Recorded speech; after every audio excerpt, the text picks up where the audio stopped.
عقدة من لساني يفقه قولي رب زدني علما سبحانك لا علم لنا إلا ما علمتنا إنك أنت العليم الحكيم أعوذ بالله من الشيطان الرجيم بسم الله الرحمن الرحيم هل أتاك حديث الغاشية وجوه يومئذ خاشعة عاملة ناصبة تصلى نارا حامية تسقى من عين آنية ليس لهم طعام إلا من ضريع لا يسمن ولا يغني من جوع صدق الله العظيم۔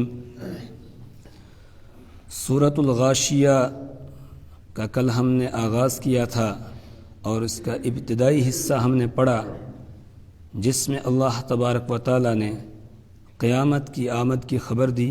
هل اتاک حدیث الغاشیہ، کیا آپ کے پاس ڈھانپ لینے والی چیز کی بات پہنچ گئی، ڈھانپ لینے والی چیز کی خبر پہنچ گئی؟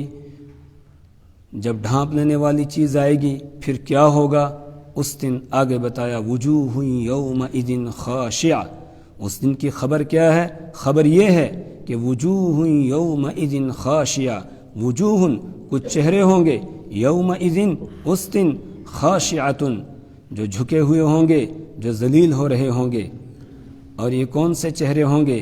عاملۃ ناصبہ، ویسے تو ہر گناہ گار جو بھی اللہ کا نافرمان ہے اس کی یہ حالت ہوگی، لیکن یہاں خاص طور سے بتایا گیا عاملۃ ناصبہ، یہ وہ چہرے وہ لوگ ہوں گے جو عمل کرنے والے تھے، ناصبۃ اور اپنے آپ کو تھکانے والے تھے، عمل کرنے والے تھے، اپنے آپ کو تھکانے والے تھے، یعنی اپنی طرف سے یہ سمجھ رہے تھے کہ ہم بہت اچھا کام کر رہے ہیں اور ہمارے لیے نامہ اعمال میں بڑا ذخیرہ تیار ہو رہا ہے، اور کل جب ہم اللہ کے دربار میں حاضر ہوں گے تو پھر ہمیں اس کے اوپر بڑا اجر و ثواب ملے گا۔ تو عبادت سمجھ کر ان کاموں کو کر رہے تھے، لیکن وہ عبادت کے زمرے میں آتے نہیں تھے۔ اس کے لیے کل میں نے عرض کیا تھا کہ کسی بھی عمل کے اللہ کے یہاں قابل قبول ہونے کے لیے 3 شرطیں ہیں۔ پہلی شرط ہے ایمان کا ہونا، بغیر ایمان کے کوئی بھی عمل چاہے کتنا ہی اچھا ہو اللہ کے یہاں قابل قبول نہیں ہے۔ اور دوسری شرط ہے اخلاص، کہ محض اللہ کی محبت اور اللہ کی رضا کے لیے وہ کام کیا جائے اور کوئی مقصد کوئی غرض اس کا نہ ہو۔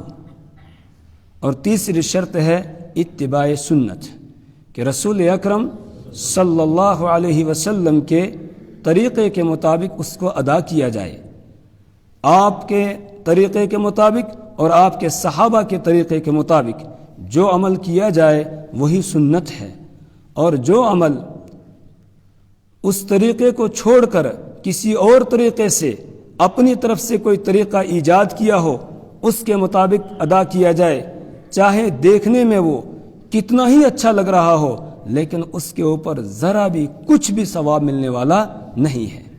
سورہ کہف میں اللہ تعالیٰ نے ارشاد فرمایا ہے قُلْ هَلْ نُنَبِّئُكُمْ بِالْأَخْسَرِينَ أَعْمَالًا الَّذِينَ ضَلَّ سَعْيُهُمْ فِي الْحَيَاةِ الدُّنْيَا وَهُمْ يَحْسَبُونَ أَنَّهُمْ يُحْسِنُونَ صُنْعًا۔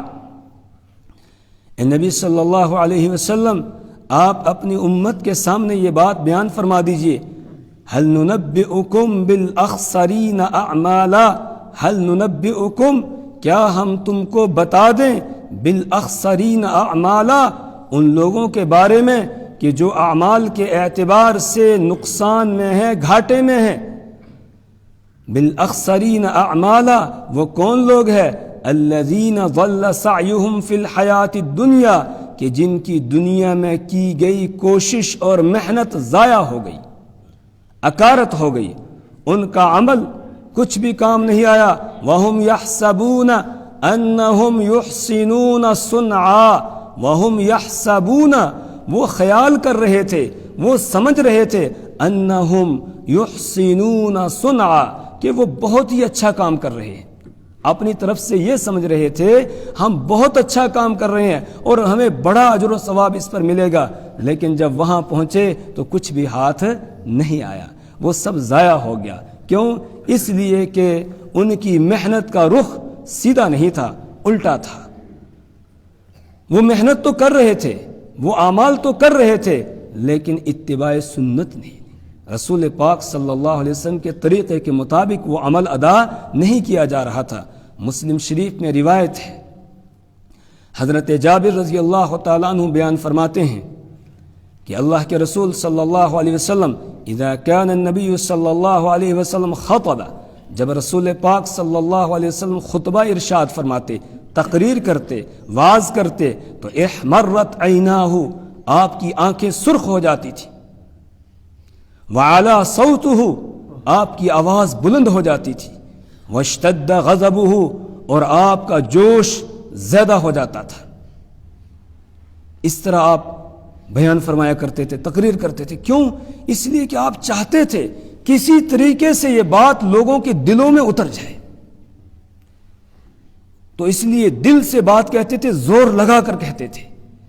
تو احمرت عیناہ، آنکھیں سرخ ہو جاتی تھی، وعلا صوتہ، آواز بلند ہو جاتی، واشتد غضبہ، اور آپ کا جوش، جو بیان کا جوش تھا، وہ زیادہ ہو جاتا، بڑھ جاتا۔ اور کأنہ منذر جیش، ایسا لگتا تھا جیسے ابھی آپ کسی لشکر سے ڈرانے والے ہیں، کہ ابھی کوئی لشکر آنے والا ہے۔ سبحکم ومساکم، جو صبح کے وقت میں تم پر حملہ آور ہو جائے گا یا شام کے وقت میں حملہ آور ہو جائے گا۔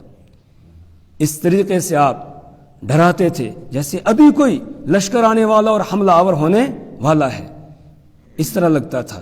اور آپ صلی اللہ علیہ وسلم فرماتے کہ انا والساعۃ بعثت انا والساعۃ کہاکتین، مجھے اور قیامت کو اس طرح بھیجا گیا ہے کہ لوگوں قیامت آ گئی، یہی لشکر ہے۔ لشکر کون سا ہے؟ قیامت کا لشکر، قیامت آنے والی ہے، حساب کتاب ہونے والا ہے، اس کو یاد رکھو۔ تو انا والساعۃ بعثت انا والساعۃ کہاکتین، مجھے اور قیامت کو اس طرح بھیجا گیا ہے، جس طرح یہ دو انگلیاں ملی ہوئی ہیں، یعنی قیامت زیادہ دور نہیں ہے، بہت قریب ہے۔ اب مجھ میں اور قیامت میں کوئی اور آدمی بیچ میں آنے والا نہیں ہے، بس میرے بعد قیامت ہی آنے والی ہے۔ بعثت انا والساعۃ کہاکتین۔ اور پھر رسول پاک صلی اللہ علیہ وسلم فرماتے اما بعد، اس کے بعد ارشاد فرماتے فإن خیر الحدیث کتاب اللہ،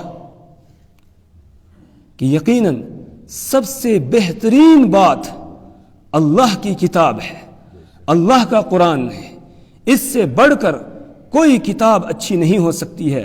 فإن خیر الحدیث کتاب اللہ، کہ سب سے بہترین بات اللہ کی کتاب ہے۔ وخیر الہدی ہدی محمد صلی اللہ علیہ وسلم، اور بہترین طرز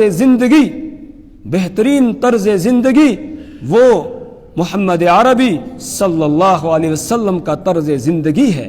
جس طرح انہوں نے زندگی بسر کی، وہ طریقہ، وہ طرز زندگی سب سے بہترین ہے، اس سے بہتر کوئی طرز زندگی نہیں ہو سکتا ہے۔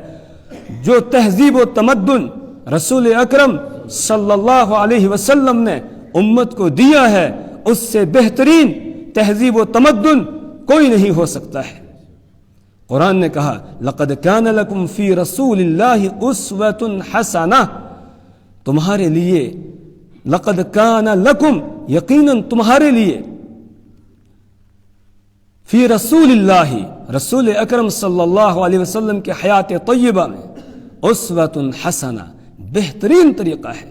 جس طریقے کو رب العالمین بہترین کہہ رہا ہے، اس سے بہتر کوئی اور طرز زندگی ہو سکتا ہے؟ اور طریقہ ہو سکتا ہے؟ نہیں ہو سکتا ہے۔ یہی بات رسول اکرم صلی اللہ علیہ وسلم بیان میں فرما رہے ہیں، تقریر میں فرما رہے ہیں، اور عموماً جب بھی جمعہ کا خطبہ آپ ارشاد فرماتے یا تقریر کرتے تو شروع میں یہ بات ارشاد فرمایا کرتے، اما بعد کے بعد، اما بعد فإن خیر الحدیث کتاب اللہ وخیر الہدی ہدی محمد صلی اللہ علیہ وسلم، اور بہترین طرز زندگی محمد صلی اللہ علیہ وسلم کا طرز زندگی ہے۔ لیکن آج ہمارے نوجوان کو کیا ہو گیا، ہمارے بزرگ کو کیا ہو گیا، ہمارے بچے کو کیا ہوگا، ہمارے مرد کو کیا ہو گیا، ہماری عورت کو کیا ہو گیا؟ ہم رسول اکرم صلی اللہ علیہ وسلم کے طرز زندگی کو چھوڑ چکے، اور غیروں کی طرف ہم دیکھ رہے ہیں۔ انہوں نے ہمیں یتیم نہیں چھوڑا تھا، ہر ایک چیز میں ہماری رہنمائی کی تھی، لیکن ہم نے چھوڑ دیا۔ ہم دوسروں کے طریقوں کو بہتر سمجھتے ہیں۔ آخر کیا بات ہے؟ ادھر سے محبت کا دعویٰ بھی کرتے ہیں اور ادھر اپنا طرز زندگی دیکھتے ہیں تو وہ بدلا ہوا ہے۔ اس میں رسول اکرم صلی اللہ علیہ وسلم کا طریقہ مجھے اور آپ کو اچھا نہیں لگتا ہے۔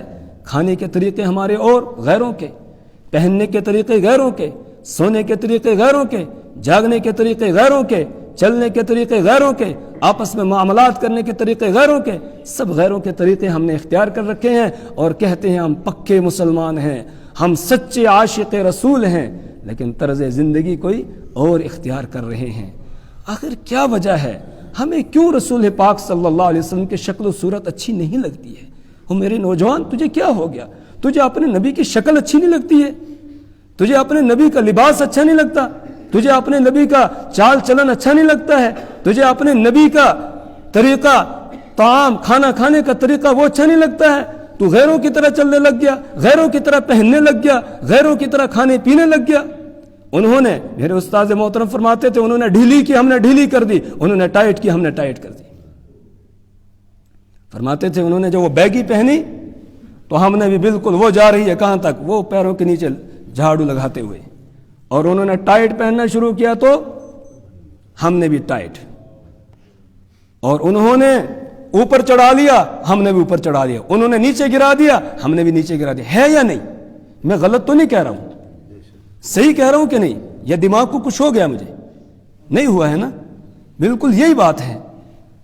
اسی طرح ہم گھر میں ہے، نوجوان ہے، ٹائٹ لباس پہنا ہے، اور آج کل یہ جو وہ ٹریک سوٹ آتا ہے یہ پہنا ہوا ہے، سارے اعضاء سامنے دکھائی دے رہے، وہی بہن ہے وہی ماں ہے، ہوتا ہے کہ نہیں؟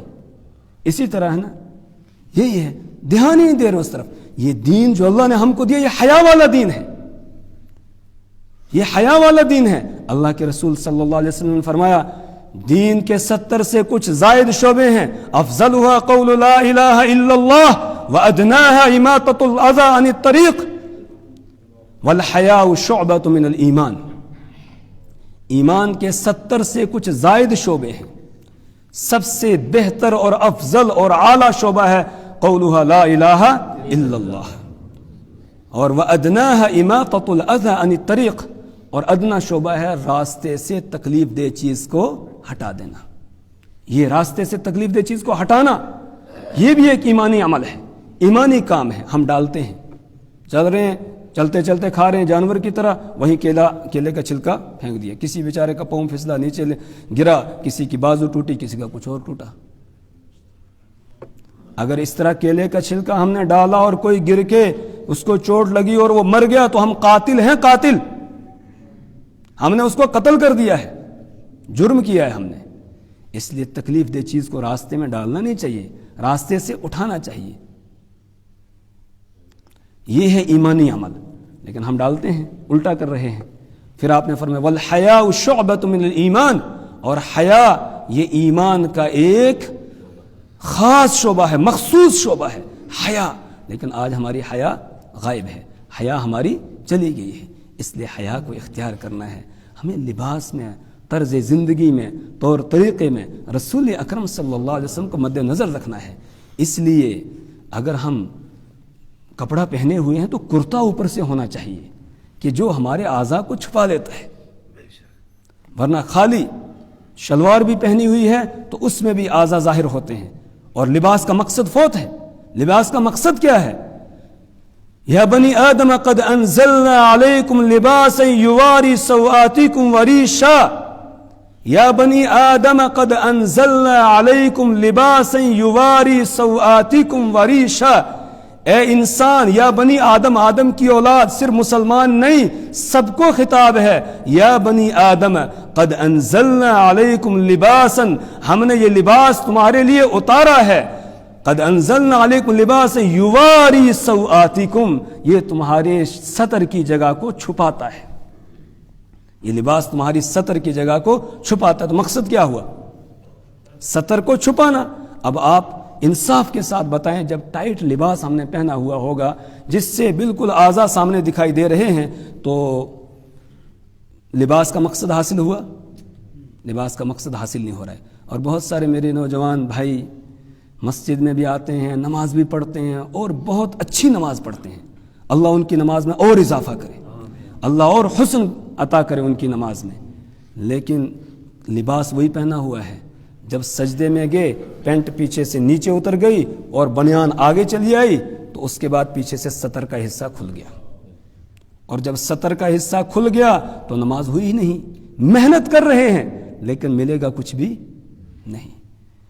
کیا اچھا ہوتا یہ پینٹ پہنتے ہی نہیں، چلو اگر پہن لی اوپر سے پورا کرتا یہاں تک جو نیچے تک آتا ہے وہ پہنا ہوا ہوتا، تو پھر ہماری نماز بہترین نماز ہوتی۔ ویسے تو یہ پینٹ جو ہے نا اس کو طلاق ہی دے دینی چاہیے، اس کو چھوڑ دینا چاہیے، کیونکہ اس کے پہننے کی وجہ سے بہت سارے دین کے امور اور کام ہمارے جو ہیں وہ متاثر ہوتے ہیں۔ مثال کے طور پر اب یہ آپ اوپر تو پہنیں گے نہیں، اس کو پہنیں گے تو ٹخنے سے نیچے جائے گی، اور ٹخنے سے نیچے جتنی دیر تک بھی ہمارا یہ لباس رہ رہا ہے تو ہم گناہ کے اندر ہیں۔ اور اللہ کے رسول صلی اللہ علیہ وسلم نے ارشاد فرمایا ما اسفل من الکعبین فہو فی النار، ٹخنے سے نیچے جو لباس گیا تو پس وہ جہنم کے اندر جائے گا، جہنم میں اس کو جلنا ہے۔ تو اس میں یہ پہلی بات تو یہی ہو جاتی ہے۔ دوسرا، نماز پڑھنے میں دقت ہے، وضو کرنے میں، استنجا کرنے میں دقت، بہت ساری پریشانیاں ہیں، اس لیے اس کو مجبوری میں، اگر انتہائی کوئی مجبوری بھی کیا ہے میری اور آپ کی، خام خواہ کے لیے ہم نے خود ہی بنا رکھی ہے، کوئی مجبوری ہے نہیں، تو اس کو چھوڑ ہی دینا چاہیے، ہمارا دھیان ادھر جاتا نہیں ہے۔ حیا ایمان کا ایک بہترین شعبہ ہے، اس لیے حیا ہونی چاہیے۔ تو طرز زندگی ہمیں وہ اختیار کرنا ہے جو رسول پاک صلی اللہ علیہ وسلم کا ہے، اور اللہ بھی کہہ رہا ہے کہ اسوۃ حسنہ، بہترین اسوہ ہے، اور رسول پاک صلی اللہ علیہ وسلم بھی اپنے واعظ میں ارشاد فرماتے ہیں کہ وَخَيْرَ الْهَدْيِ هَدْيُ مُحَمَّدٍ صلی اللہ علیہ وسلم، بہترین طرز زندگی وہ ہے جو محمد عربی صلی اللہ علیہ وسلم کا طرز زندگی ہے۔ اس کے بعد آپ نے ارشاد فرمایا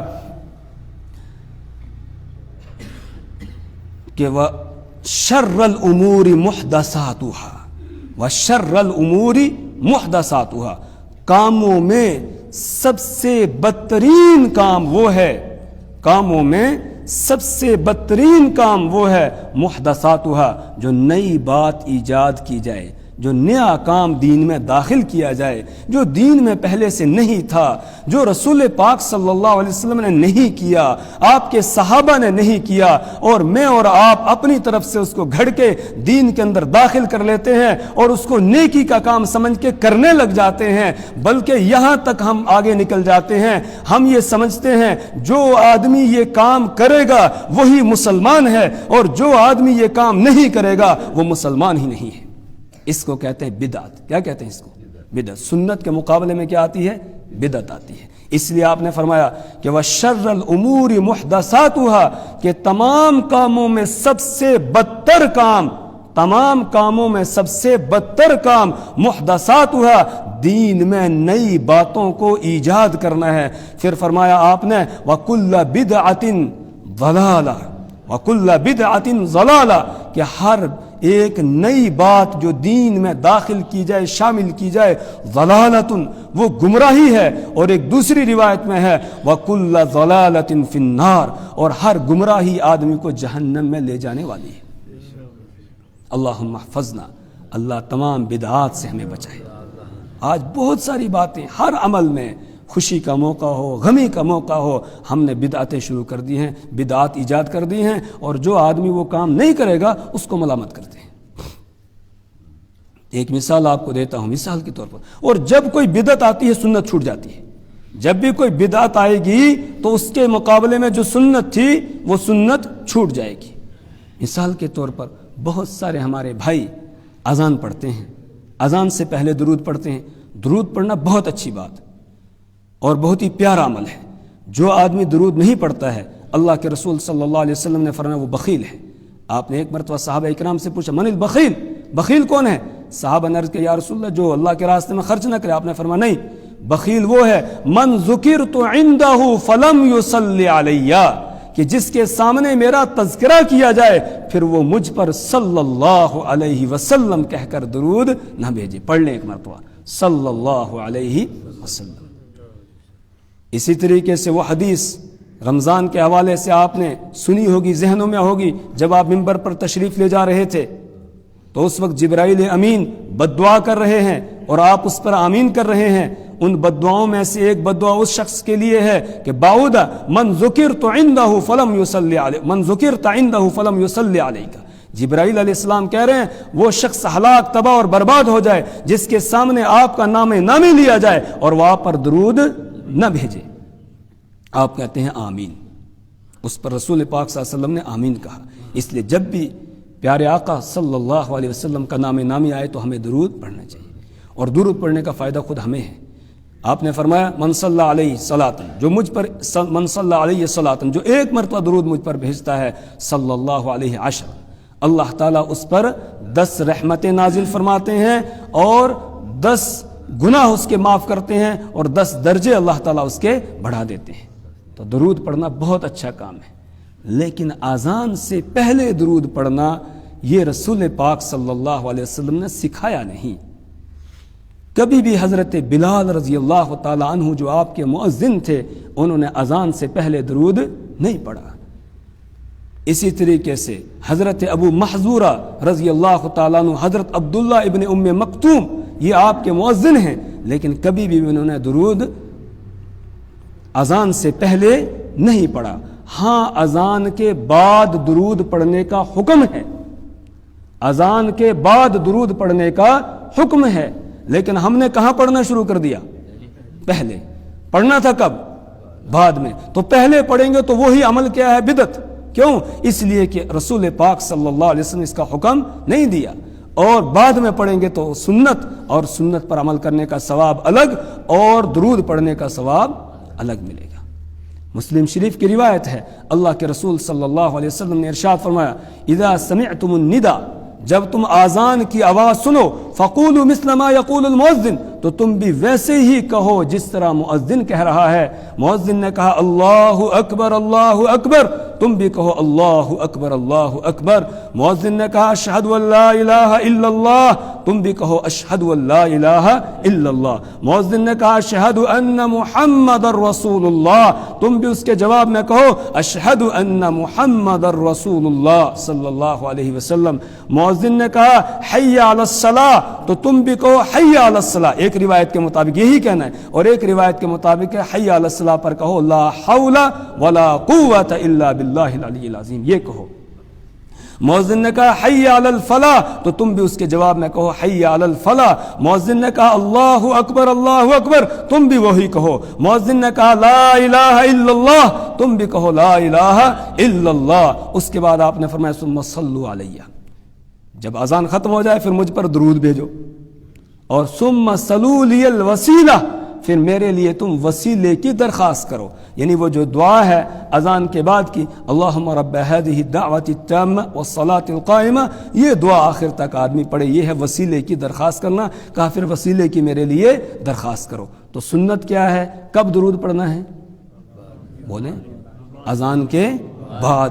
ہم نے کب پڑھنا شروع کر دیا؟ پہلے. تو بعد والا چھوٹ گیا نا، بعد والا چھوٹ گیا. تو جب بدعت آ گئی تو سنت چھوٹ گئی، بدعت آ گئی تو سنت چھوٹ گئی. اس لیے ہر بدعت جو بھی ہے وہ سنت ہم سے چھڑا دیتی ہے. تو بدعات سے بچنا ہے. کوئی بھی عمل ہم کریں تو پہلے اس کی تحقیق کریں یہ اللہ کے رسول صلی اللہ علیہ وسلم یا اسی طریقے سے آپ کے صحابہ نے کیا ہے یا نہیں کیا ہے. اگر کیا ہے تو ہم بھی کریں اور اگر انہوں نے نہیں کیا ہے تو پھر ہم بھی نہیں کریں گے. کہیں ایسا نہ ہو کہ کل جب ہم سمجھ رہے ہیں ہم بہت اچھا کام کر رہے ہیں اور جب اللہ کے دربار میں پہنچے وہاں ہمیں اس پر کچھ بھی نہ ملے. اس لیے بدعات سے بچنا ہے اور سنت کی اتباع کرنی ہے، پیروی کرنی ہے. اسی طریقے سے ایک مثال اور سمجھیں. رسول پاک صلی اللہ علیہ وسلم نے ہر چیز ہمیں سکھائی ہے. ایصال ثواب ہے. کسی کا انتقال ہو گیا تو ایصال ثواب کرنا اس کے لیے چاہے وہ کسی بھی نیک عمل کا ثواب جو ہمیں حاصل ہونے والا ہے نفلی عمل اس کا ثواب ہم دوسرے کو بخش سکتے ہیں کہ اللہ اس پر جو مجھے ثواب مرتب ہوا یہ آپ میرے فلاں عزیز کو قریبی کو باپ کو یا اس کو پہنچا دیجئے. دعائے مغفرت کرنا ان کے لیے یہ حکم ہے. والذین جاءوا من بعدهم یقولون ربنا اغفر لنا وَلِإِخْوَانِنَا الَّذِينَ سَبَقُونَا بِالْإِيمَانِ یقولون ربنا اغفر لنا وَلِإِخْوَانِنَا الَّذِينَ سَبَقُونَا بِالْإِيمَانِ، ایمان والوں کی یہ صفت بیان کی کہ وہ بعد میں دعائیں کرتے ہیں، ربنا اغفر لنا، اے اللہ ہماری بھی بخشش فرما دے، اور وَلِإِخْوَانِنَا الَّذِينَ سَبَقُونَا بِالْإِيمَانِ، اور جتنے بھی ہمارے ایمان والے بھائی بہن دنیا سے گئے ہیں ان کی بھی مغفرت فرما دے، وَلَا تَجْعَلْ فِي قُلُوبِنَا غِلًّا لِلَّذِينَ آمَنُوا، اے اللہ جتنے بھی ایمان والے ہیں ان کے متعلق میرے دل کے اندر کوئی کھوٹ، کوئی کینہ، بغض اور عداوت نہ رکھنا، چاہے وہ دنیا سے چلے گئے ہیں اور چاہے موجود ہوں، میرے دل میں کسی مومن کا کینہ اور بغض نہ آنے پائے۔ یہ دعا سکھائی اللہ تعالیٰ نے۔ اسی طرح رسول پاک صلی اللہ علیہ وسلم کی دعائیں ان کو دیکھیں، اللہم اغفر لحینا ومیتنا وشاہدنا وغائبنا وصغیرنا وکبیرنا، تو ان کے لیے دعا کرنی، دعا کا حکم آ گیا۔ اسی طریقے سے ہم کچھ پڑھ کر یا کچھ صدقہ اور خیرات کر کے ان کو ایصال ثواب کرتے ہیں تو اس کو دو ثواب ملیں گے، ایک تو پڑھنے کا، ایک عمل کرنے کا، اور دوسرا ایک مسلمان کے ساتھ ہمدردی جتلانے کا ثواب اس کو ملے گا۔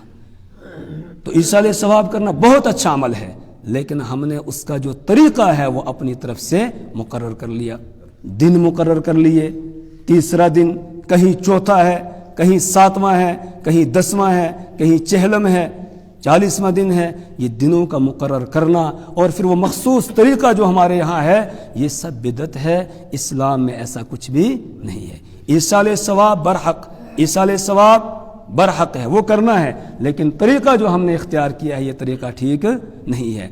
شریعت نے کوئی دن اس کے لیے مقرر نہیں کیا، ہر روز کرو، کوئی دن مقرر نہیں کیا بلکہ ہر روز کرو۔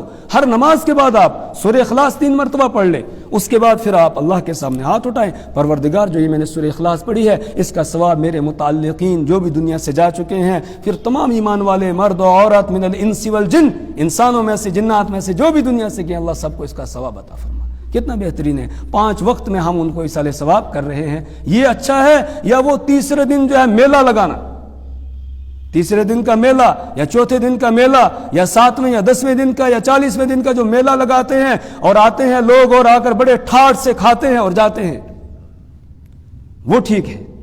اور یہ ایسا عمل ہے کہ جس کی کسی نے بھی اجازت نہیں دی ہے، کسی بھی مکتبہ فکر نے اس کی اجازت نہیں دی ہے۔ جو آج ہمارا طریقہ کار ایصال ثواب کا چل پڑا ہے، اس کی کسی نے اجازت نہیں دی، کسی بھی مکتبہ فکر نے اجازت نہیں دی ہے، نہ دیوبندی، نہ بریلوی، نہ اہل حدیث، نہ جماعت اسلامی، کسی نے بھی اس کی اجازت نہیں دی ہے۔ بریلوی حضرات، ان کی کتاب ہے احکام شریعت ہے، فتاوی رضویہ ہے، بہار شریعت ہے، قانون شریعت ہے، ان سب کتابوں کے اندر فتویٰ موجود ہے مولانا احمد رضا خان صاحب کا، اور وہ بتاتے ہیں کہ بڑا، اور جتنا انہوں نے تفصیل کے ساتھ اس کو بیان کیا ہے اتنا مجھے نہیں لگتا کسی اور نے بیان کیا، بڑی تفصیل کے ساتھ، بڑے حوالوں کے ساتھ انہوں نے بیان کیا ہے، اور بار بار فقہاء کرام کی اس عبارت کو انہوں نے لایا ہے اس میں کہ لأن الدعوة لأن الضيافة شرعت في السرور لا في الشرور، کہ یہ جو دعوت ہے، میلہ ٹھیلا ہے، یہ خوشی میں ہوتا ہے، غمی میں نہیں ہوتا ہے، اور اس کے مکروہ ہونے کو، اور بدعۃ مستقبحۃ اس کو قرار دیا کہ بہت ہی بری کیا ہے، بدعت ہے، اس کو قرار دیا ہے۔ ہاں یہ بات انہوں نے لکھی ہے کہ اگر غریبوں کو کچھ کھلا دیا جائے تو اس کا ثواب ملے گا، کیونکہ یہ صدقہ ہے اور صدقے کا ثواب ملے گا۔ غریبوں کو، فقراء کو کھلا دیا جائے تو ٹھیک ہے، اور جو ہم دندناتے ہوئے جاتے ہیں تبرک سمجھ کے کھانے کے لیے تو یہ ٹھیک نہیں ہے، یہ بدعت ہے۔ اور اگر آپ دیکھنا چاہیں، آج نیٹ کا زمانہ ہے، احکام شریعت کتاب آپ ڈاؤن لوڈ کریں، اس میں صفحہ نمبر 185 پر، صفحہ نمبر 185 جو ہے اس کے اوپر انہوں نے پورا یہ فتویٰ اپنا نقل کیا ہوا ہے، تیسرے حصے میں آخر میں جا کر ہے، صفحہ آگے پیچھے بھی ہو سکتا ہے کیونکہ مختلف کتب خانوں کی کتابیں ہوتی ہیں، کوئی زیادہ صفحات والی ہوتی ہے، کوئی کم والی ہوتی ہے، تو آخر میں تیسرا حصہ جو ہے اس میں انہوں نے اس کو پورے کو بیان کیا، ایک سوال ہے، سوال کے جواب میں انہوں نے لکھا ہوا ہے اور بڑی تفصیل کے ساتھ اس کو لکھا ہے، ہمیں وہ پڑھنا چاہیے اور اس کے بعد اپنے عمل کو درست کرنا چاہیے۔ تو یہ بھی، یہ طریقے جو ہم نے ایجاد کر لی، یہ کیا ہے، بدعت ہے، ہم یہ کر رہے ہیں اور اپنی طرف سے سمجھ رہے ہیں کہ اس کو ہم بڑا ثواب پہنچا رہے ہیں، لیکن مجھے لگتا ہے کہ ادھر کچھ بھی نہیں پہنچ رہا ہوگا، اور جب کچھ بھی نہیں پہنچ رہا ہے تو یہ عمل بھی ایسا ہے کہ کل قیامت کے دن کچھ اس پر ملنے والا نہیں ہے، کہیں ہم عاملۃ ناصبہ کی زد میں نہ آ جائیں۔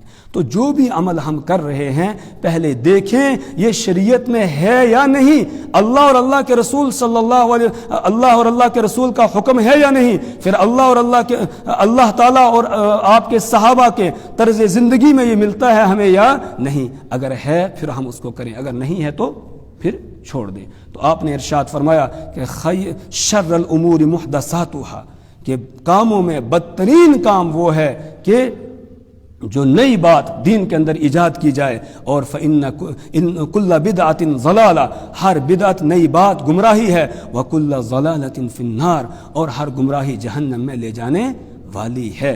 اب یہ بدترین کام کیوں ہے، انشاءاللہ آئندہ اس کو میں بتاؤں گا کہ بدعت ایک بدترین کام کیوں ہے۔ اللہ تعالی ہمیں عمل کی توفیق عطا فرمائے، صحیح دین کی اللہ ہمیں سمجھ عطا فرمائے، اور شریعت اور سنت کے مطابق اللہ ہمیں عمل کرنے کی توفیق عطا فرمائے۔ بدعات، خرافات، رسم و رواجات سے اللہ تعالی ہماری نسلوں کی حفاظت فرمائے۔ سبحان اللہ و بحمدہ، سبحانک اللہم و بحمدک۔